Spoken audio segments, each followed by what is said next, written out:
Good day friends, I'm Dr. A.S.K. Gupta and I'm going to talk to you about subchorionic bleed or retroplacental hematoma. She is a 34-year-old woman who has come to us with the complaints of bleeding per vaginum. She is around 13 to 14 weeks of pregnancy and she suddenly started having bleeding per vaginum. On examination, you can find that there is a isoechoic area behind the placenta. This is the placental tissue and there is a isoechoic area just behind the placenta, and this is nothing but the subchorionic hematoma.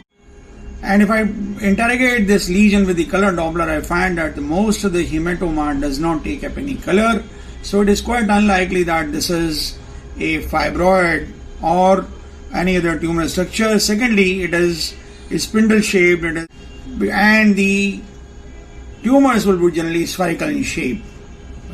Sometimes it is very difficult to appreciate the subchorionic hematoma because the hematoma, as it evolves, it may become hypoechoic or isoechoic as the time advances. But in case the retroplacental space is more than 2 centimeters in thickness, one should think of subchorionic bleed or retroplacental hematoma.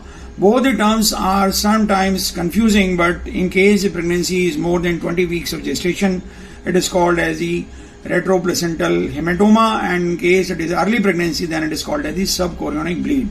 There is another term called as the abruptio placentae. This term is reserved for the patients with more than 28 weeks of gestation, and this patient is only 14 weeks, so we'll call it as a subchorionic bleed or retroplacental hematoma.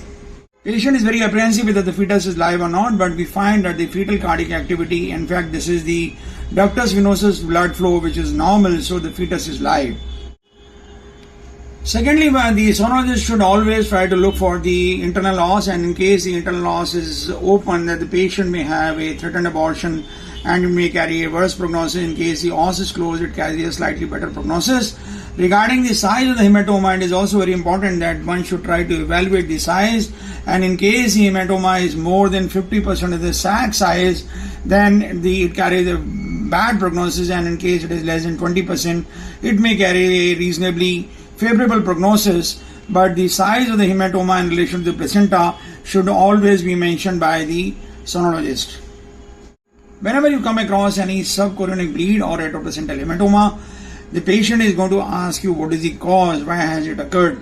Usually there are 2 important causes. One is the pregnancy-induced hypertension or the trauma.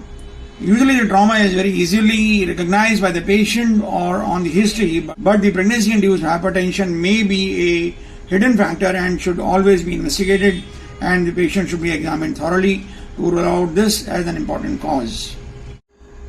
For this patient, because she was around 14 weeks of gestation, so we had done an anti-NB scan. And how do we do the anti-NB scan? I'm going to detail you about all these things in some other video.